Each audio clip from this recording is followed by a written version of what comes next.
Welcome to What's What with Benji. I am your host, Benji, obviously, and alongside me is no one here, but it's behind the camera we've got producer Josh. Hey, Benji.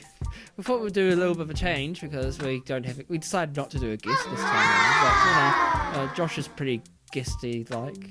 Yes. You don't come in front of the camera, you know. That's right. Yeah. But, it's been an exciting day today for this. I know we're pre-recording this because you're going off to India. Mm-hmm. Today is a Tuesday as we pre-record this. And we've had like 2 fires on the motorway. There we go. Benji reports not only on boxing, but on fires as well. Yeah, on fires. Like, as Kendall said before, like, the whole place is like burning down with like Sky City and all the places I said last week and like the, like, damn. Also, just a quick reporting here. We were talking about Tania Reid last week and how she's got her upcoming fight in Australia. Australia. Yeah, for that Australasian title. She's fighting Rachel. Yeah. Yeah. I can't remember her name again. Damn it, Josh. But I mentioned before that her fighting style is being, she's still quite amateur-like. Do you remember that? Yes, I do. Yeah. Well, I just found out that her training camps have actually been in Thailand. Thailand, okay. So she's upping up her game, Mm-hmm. Yeah. Lots of fighters have trained in Thailand, right? Like well, actually, Dan Hooker, Robert Berridge, Israel, Desia. Yeah, Berridge went to Thailand at one stage to work on his footwork. So, and yeah, there's a video on YouTube about that. So. Yeah, so if you want to get serious and sort of up your game, you go to Thailand a bit, or you go to City Kickboxing. Oh, City Kickboxing, yeah, as we mentioned about Shay Brook last week. That's right. Okay, let's do the first topic. We're going. I think we'll probably be a short topic. So, as I reported that Josh Francis was going to fight a Fijian, they've completely flipped the script, changed his opponent on me without telling me. Oh no! Nick Midgley. Yes, Midgley. Nick Midgley. He's a New South Wales State Cruiserweight title champion, I should say. Similar record, and they fought similar people. Well, not similar people, but like similar records as well. So like mostly people who have got more losses than wins. You know, people that you expect to easy win for you and to build up your record kind of thing. Mm-hmm. So it's a fight that makes sense because and similar record, they fought similar people, So the only difference, I guess, is that Josh Francis has had 2 fights extra than Nick Midgley. Nick has actually lost to the Herminator, so... how did he lose? Do you know? I think it was by decision. Okay. I'll double check that later. But, I think this might be the main event for the Shane Cameron card on November 29th. At Event Finder Stadium on the North Shore. Obviously, we know the Josh Francis stats that lost to Lumi Tusi in his pro debut, and he drew and won against Alistair Boyd. So, that's interesting as a main event, though. I mean, Josh Francis versus Nick. It's on Sky, right? Yeah. So, I think it's Josh's time. As I said last week, that originally when I first saw Josh fight, I didn't thought much of him, and it's not until like his last few fights I've seen like his improvement that Shane's been working with him. He's actually gotten a lot better. So I think it makes sense for him to be the main event at one point. I know that at one point they did actually want Josh versus Lance Bryant for the New Zealand title.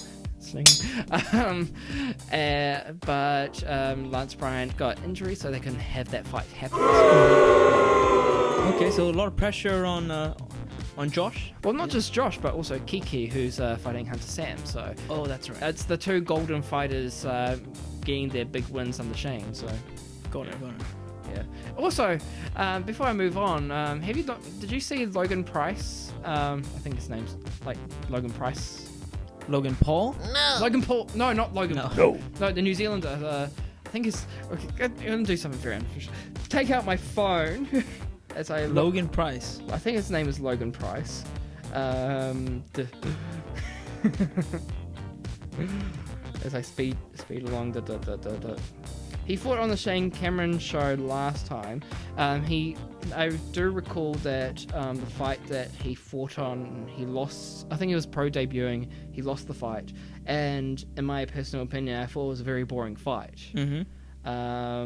Oh yeah, I I was see right. where you're leading with this. Yeah, Logan Price. Yeah, I was right. Okay. So Logan Price, he made his pro debut on August 30th. Lost by split decision. That was the same card that Kiki lost to. Drew with Julius Long. Mm-hmm. So yeah, he's a very light boxer, super lightweight. Personally, in my opinion, that fight was very boring. I don't know why. Actually, I do know why, but like Shane Cameron generally promotes the fact that he would only have fighters on his show that were entertaining fights. Mm-hmm. But the fight that watching the last time wasn't a very entertaining fight. So for Shane to have him on the show is kind of contradictory from what Shane generally advertised, saying, if you're entertaining, you'll come back and I'll, advertise you and, yeah. But he's a boring fighter. But, he sells a lot, so, yeah. Look, I don't mean to defend him, but, maybe Shane seen some potential in him and he knows he could do better than what he did. Maybe it's the first time he fought on Sky, and you never know. So the thing is, maybe he's giving him a second chance. So the thing is that the reason why I'm mentioning him is that turns out he's actually got a kickboxing background. He's got an MMA background, and this is he's starting to go more into pro boxing. And the main reason why I've brought him up is because I've noticed something on Facebook recently. And that's him he's trying to compete to be one of Gull's top athlete, because Gull's got this little athlete competition where they'll sponsor athletes. Okay. They've got one other boxer from Wellington and a bunch of other stuff like surfers and motocross drivers and a bunch of different things. But Logan, he's trying to get that as well. So that's pretty interesting because you don't really see that. Okay, so what's the competition again? So it's about promoting sort of healthy activities. Oh, promoting athletes. Who's going to be the next Gull sponsorship? Gull sponsor, okay. And I think they're trying to get like 20 athletes to come along. They've already applied. The competition's going along right now. Okay. But that's interesting that Logan got his in that competition. Okay. Yeah. Okay, so you're a little harsh to him at the start, but well, yeah, we wish him all the best for the Gulls. Yeah, I am still quite harsh, but that's because I didn't see a lot. It was a boring fight when that fight was happening. I mean, like when you watch it, I was there live, and the whole stadium was quiet, dead quiet. That's how boring it was.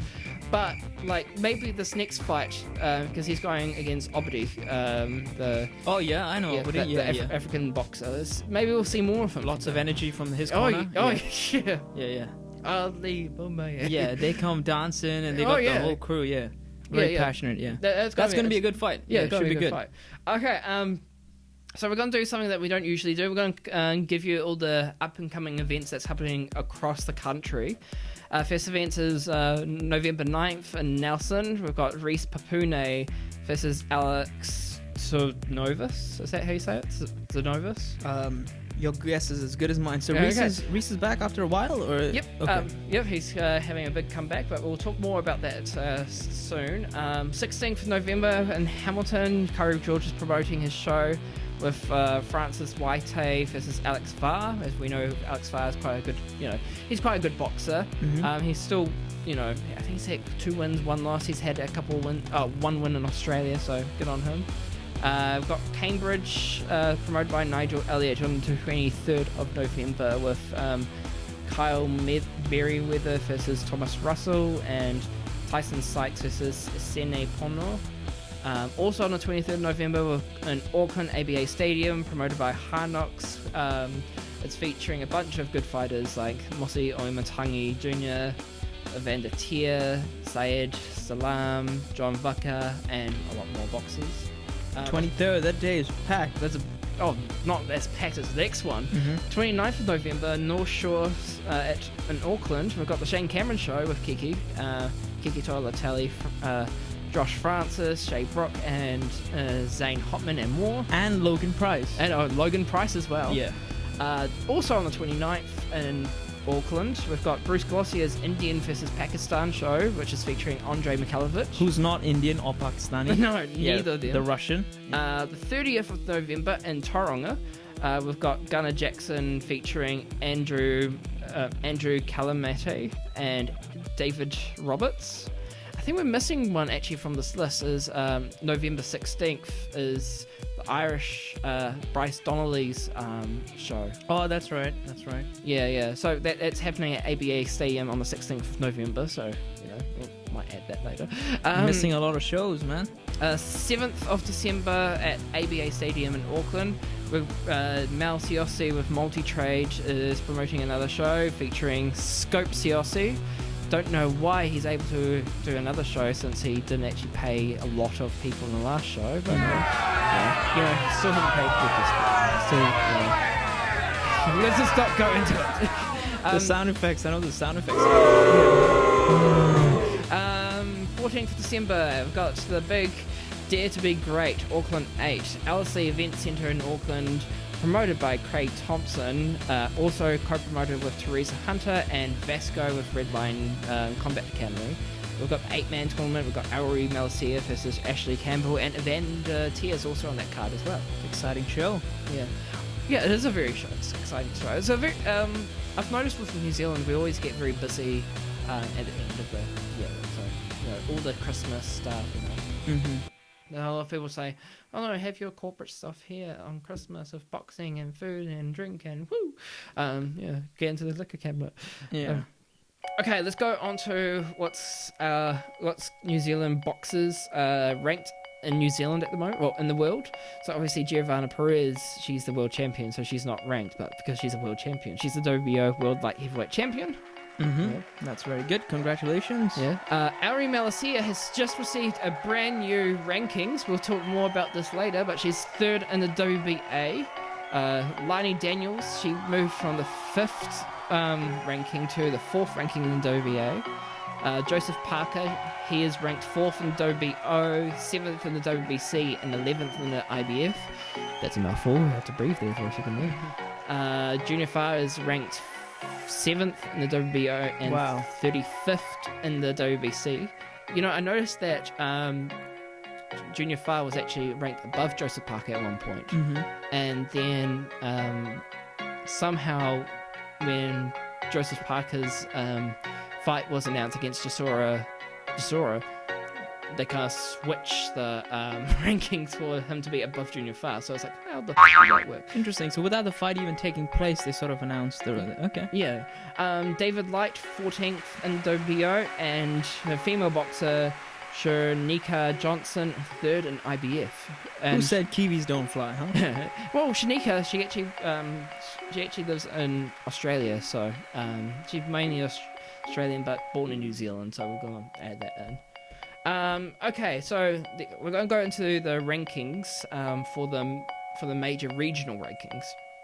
So, as you know, the rankings I just said before, we're in the top 15 rankings where you could qualify for a world title, but you're not a mandatory challenger, but you can qualify because you need to be in the rankings to be recognized. Okay, so these major regional rankings, we've got Joseph Parker first in the OPBF, which is WBC, Asia Pacific region kind of thing, so WBC. So first in OPBF, 5th in WBO Asia Pacific. David Light is first in OPBF. Himia here is first in the WBC Asian Boxing Council and 11th in WBO Asia Pacific. Kyra George is first in WBC Asia Boxing Council. Junior Farr is second in the WBO Asia Pacific, which is actually contradictory when you think about it. You wanna know why? Yeah. Because if Joseph Parker is like 4th in WBO in the world rankings, and Junior Farr is 7th in WBO in world rankings, and yet Junior Farr's above Joseph Parker in the Asia Pacific. Yeah, so that's a little bit contradictory. David Light is second in WBO Asia Pacific. Mosi Oimatangi is 3rd in OPBF, which he should actually technically be first since he's got the silver title in OPBF. Okay. Which is again weird. Robert Berridge is 5th in the WBO Asia Pacific. Lance Bryant is 6th in OPBF. Ratu Dawai is 6. I think he's 6 in the OPBF as well, but that's because he won over Sam Rapera a while ago. Benjamin Kelleher is 7th in the IBF Intercontinental, 12th in WBO Asia Pacific. And Will Nasio, 9th in OPBF, and Floyd Mason is 15th in WBO Asia Pacific. So if you know, Floyd Mason was actually New Zealand born. Yeah, and he's had an amazing fight with Smiley. Yeah, that was a good fight. You know, you can watch that on Gladrap. That's right. Yeah. This next order, I'm not going to read out all these names, but here's the WBA Oceania ranking. So any of these boxes can actually, apply or fight for a WBA Oceania title. But one thing that's really interesting is Rosina Cox, who hasn't even had a fight yet, and yet she's ranked in the WBA Oceania ranking. So that's pretty weird. What do you think? Yeah, I don't know. I mean, how does it work? I mean, how do you get a ranking without a fight? Exactly. Well, Yeah. I know that she was she's fought in amateurs. I think she fought in the Olympics at one point, but she fought under Australia maybe or something. I don't know. That probably answers it. So maybe they base it on experience, even amateur experience maybe plays a part into it. It's not just pro. Yeah, but that shouldn't make sense. It doesn't make sense in general. Yeah, so you're saying it should just be based on what you do as a pro. Yeah. I don't know, it makes sense too, because if someone has an extensive amateur background, like they played for they've fought for the Olympics, maybe they should get some. But is it a ranking? Like there's a... well, no, it's just like all the boxers that are qualified to fight for the Oceania title. I don't know, I somewhat agree with it, and I see your point as well, so yeah. Okay, so we'll just go through this because list. it should count for something, right? Yeah. We'll go through this list of New Zealanders who are champions currently. So that's Giovanna Perez. Giovanna Perez. Does she have a nickname? She does. Oh yeah, the Shield Maiden. Giovanna, the Shield Maiden Perez. The WBO World Light Heavyweight Champion. Junior Fa, WBO Oriental Champion and NZPBA National Champion. David Light, WBO Oriental Champion and PBC NZ Champion. Is this, you just memorized this? Or? Oh, it's all one. Oh, okay. WBO Oriental is like the Asia Pacific Champion version of that. It's actually quite common title to have. It will recognise you in the top 15. People like David Tour has had it. Obviously, Joseph Parker, Gunnar Jackson has held this title before. So it's a big major title. Andre Mikulovic is a Pro Box New Zealand champion. Bon Morgan, WBU World Champion, as he just recently defended his title recently. He also holds the Pro Box Pacific and Pro Box New Zealand titles. Mosi Umatangi, he won the OPBF Silver and the WBA Oceania East-West Champion, which is, these little minor titles, the OPBF Silver and the WBA East-West Oceania title, they actually mean nothing. They won't give you a world ranking or anything like that. It has to be like a full ranking title, like WBO Oriental or full WBA Oceania. Otherwise, they're just meaningless titles. So it's a waste of money, I guess. It's a strap, right? It looks imposing when you walk into the ring. I guess so, but I guess it's good for. To say that it motivates the fighter, right? To say you have a title is good, but it's like the BMF belt that Nate Diaz fought. You know that? Yeah. Yes. Yeah. Nort Beauchamp, NZPBA champion, which is actually very interesting because there was a lot of discussion about this. When Nort Beauchamp won this title, he actually didn't win it by fighting someone. He was just given the title because he was the only champion in the division. He's the only boxer in the division. Mm-hmm. So a lot of people they respect Nort Beauchamp, but he shouldn't have received this title unless he actually fought for it. Hey, look, sometimes you got to be in to win, Yeah. Quinita Haiti, she's the PBC New Zealand champion. She's fought Tania Reid. That's the one. There you go. Lani Daniels, she's the NCPBA and Pro Box New Zealand champion. Duel. Yep, dual champion. Kyra George, Pro Box Pacific champion. So is his loss with Jamie Hill, that doesn't taint... not that I'm aware of. Oh, it's not. Pro Box, I guess. Go on. Sarah Long, NCPBA heavyweight champion. And finally, Michelle Jenkins, Pro Box New Zealand champion, which he won on the Joseph Parker card. And there's a few more champions here. Joshua Hathley won the Pro Box South Island title. Isaac Placid, Pro Box South Island champion. Kurt Winkleman, Pro Box Inter-Island champion. Kiki Tolatele won the UBF Asia Pacific title and NCPBA Central title. Boro Bryan, current UBF Asia Pacific champion, he actually gave up the NCPBA middleweight title because he wanted to move down in division, but he hasn't actually fought since. So yeah, I hope we get to see maybe a matchup with Shay Brock. You know? Well, Boro Bryan, Yeah. he wants that fight as well. So remember you mentioned that in the interview. So yeah. The thing is that he hasn't fought for a long time. Boro, so he's probably going to be rusty again. I mean, that guy's always in the gym, though, right? He might be always in the gym, but there's a difference between being fit in the gym and then actually having fight fit. You know. Yeah. So he probably needs like a get ready fight before a Shay Brock fight. Yeah. So he's probably treadmill fit. Yeah. And finally, Ratu Dawai, PBC champion after defeating Sam Rapira. Yeah. That was a pretty sad fight. Well, yeah, Sam Rapira shouldn't have returned. Everyone was telling him not to return, and he returned and he failed. So. You should have seen there was a packed stadium. No, as Sam does. It was a very silent. It was a very bad atmosphere once he lost here. Okay, so let's go back to Reece Papuni making his in-ring return. Welcome back, Reece. Welcome back, Reece. It's down in Nelson. Tickets are on sale at ticketferry.com. The fight card is it's mainly between like a Christchurch versus Nelson type show. Before we talk about Reece, let's talk about like what the other pro card. Jack Boot or Boat. How do you say that? Boot, B-O-O-T-E, Boot. Boatee. I don't know. Yeah. Boatee. Yeah. Booty. Booty. Yeah, Jack Booty. So this is interesting because Jack is actually he's 47. He's 47 years old. He's got 2 wins and 1 loss. All 3 fights were happening in Australia. I think he still lives in the Gold Coast in Australia, but he's New Zealand born. So he's making his in-ring return after he hasn't fought since 2012. That could be controversial, but hopefully the fight goes well and and train hard. He's going up against Henry Showman. How old is he? I don't know how old he is. Hopefully in a similar... I think he's pretty similar age. This is a pro fight, by the way. Oh, okay.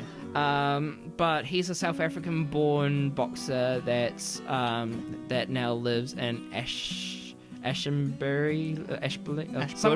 No. So, somewhere in South Island. Jack Booty. He was born in Greymouth, so okay. Yeah, so 2 New Zealanders, if you say South African New Zealander and Australian New Zealander fighting up against each other. So that's good to see that. Reece Papuni making his in-ring return. This is his first fight in New Zealand in quite a while. I think it's like been a few years, hasn't it? I mean, the last fight I remember, like the big fight, was against Sam Rapira. That was the biggest fight of his career. You can see his photo there. But he has fought since in a Christchurch. Since then, he's fought a couple of boxers in Christchurch since then. Reece has been having those couple of moments where he had to go away from boxing, come back, work, take care of people, because in New Zealand boxing is not a full-time thing. We wish it's a full-time thing, but you can't. The thing is that I've mentioned this in the past when we spoke about David Lua fighting big boxers. Is Reece, he doesn't fight for a while, then he comes back and has a big fight, and then he loses and then goes away and comes back, has a big fight, loses, goes away, comes back. And he's one of the boxers that I actually like, because he's quite a nice person. I mean, I remember I interviewed him for quite a while. Just looking at his record, he has fought Blake Caparello. And that's one of the fights I'm talking about. Like he hasn't like look at the difference between when he last fought With Reece Chevalier. Yeah. So that was in 2016. And then he fought Blake in 2019. So there was 3 years apart. So. And they both were TKOs. Yeah, exactly. Okay. And you look at what's his name, the Fares Chevalier. And look at that fight, and when was the last time he fought before that? Yeah, but interestingly, they both were for titles. So the first one was for the vacant Australian National Boxing Federation, Australasian super middle title, and then with Blake, another one for the title, which was the WBA Oceania light heavy title. So but it was 2 TKO loss. What happened? He was a well credentialed amateur fighter, right? Yeah, but like I said, he's look at the times of when he last fought compared to when he fought that time. He goes away and comes back. So he goes away, he doesn't fight for 3 years, and comes back and then he tries to fight. So he'll probably in that fight he'll be really rusty. You see what I mean? Yeah, I get it. Or maybe he was thinking of retiring after those 2 losses as well. And then keeps on coming back. Yeah. But he was a really good boxer. Obviously, defeating Sam Rapira by knockout or TKO. I think he just needs to be really active, and once he's actually really active, he can actually get he would be ready for those bigger fights. You know. Yeah, well, I'm sure the New Zealand boxing public is excited to see him return. They'll be very excited. As well as the being in Nelson as well, because how often does boxing happen in Nelson as well? Exactly. Okay, moving on.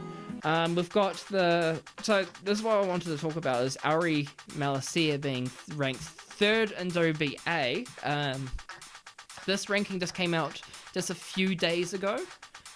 This is actually a big deal because, of course, I've got a lot of controversy for mentioning this. Is that Alrie Meleisea could actually be in line for a world title in the future. A lot of people were against me for saying that, but in saying this, the world rankings comes out, and she's 3rd in the WBA World's rankings. What's wrong with you mentioning her in the same sentence as Giovanna? I mean, what's wrong with it? I don't get it. Well, isn't it good to sort of, Well, in saying that, Alrie hasn't fought for over a year, and that's what sort of a lot of people are focusing on. But the fact is that just because someone hasn't fought for over a year doesn't mean they're not good. But remember,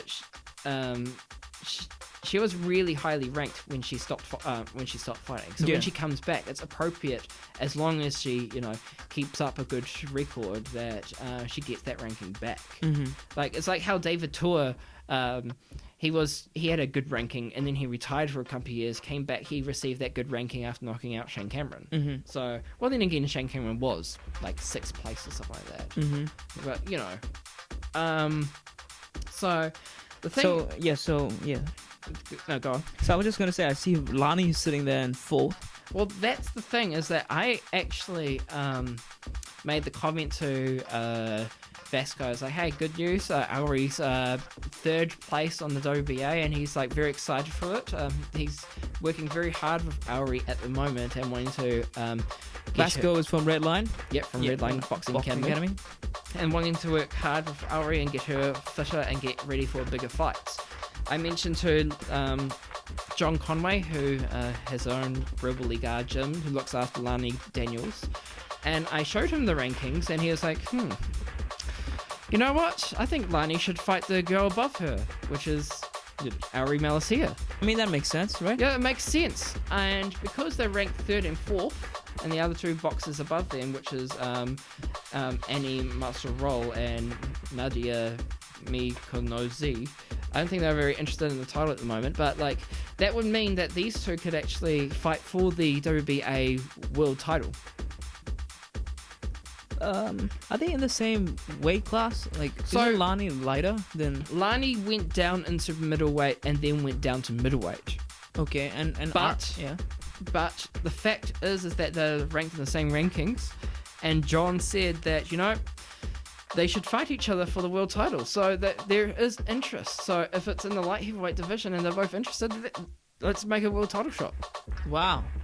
Yeah, they should do it. But one sec, don't you have to be number 1 and number 2 to get the shot? Not necessarily. I mean, like, if the other two aren't interested, then there's no point. How do you know they're not interested? Like, do you have to... I mean, like, I think New Zealanders are the only ones that are keeping an eye on the rankings at the moment. Also New Zealanders are probably the only ones that are wanting to pay the sanctioning fees. So which promoter do you think would be interested in organising this? John Conway said, I'm going to go talk to Bruce Gossie about this. Yeah. And I actually mentioned this whole conversation with Vasco.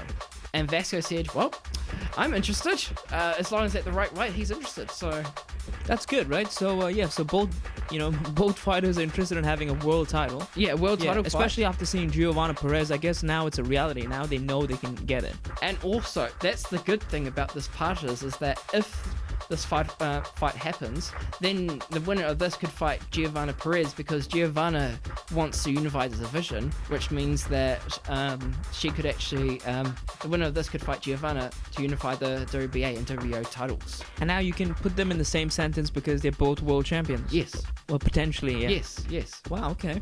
So your prediction your article kind of came true in a way. If you want to go by what I wrote. So yeah, I think that's pretty exciting, very exciting for women boxing, very exciting for Alrie and Lani. Yeah. I'm excited overall. Yeah, just got to remind people that this is the world title, not a regional title, not an Oceania title. Yeah, it's a world title. Yeah. So that's practically the end of our show for today. It's a pretty good show, a pretty small show, but good show. Yeah, thank you very much for tuning in. Yeah.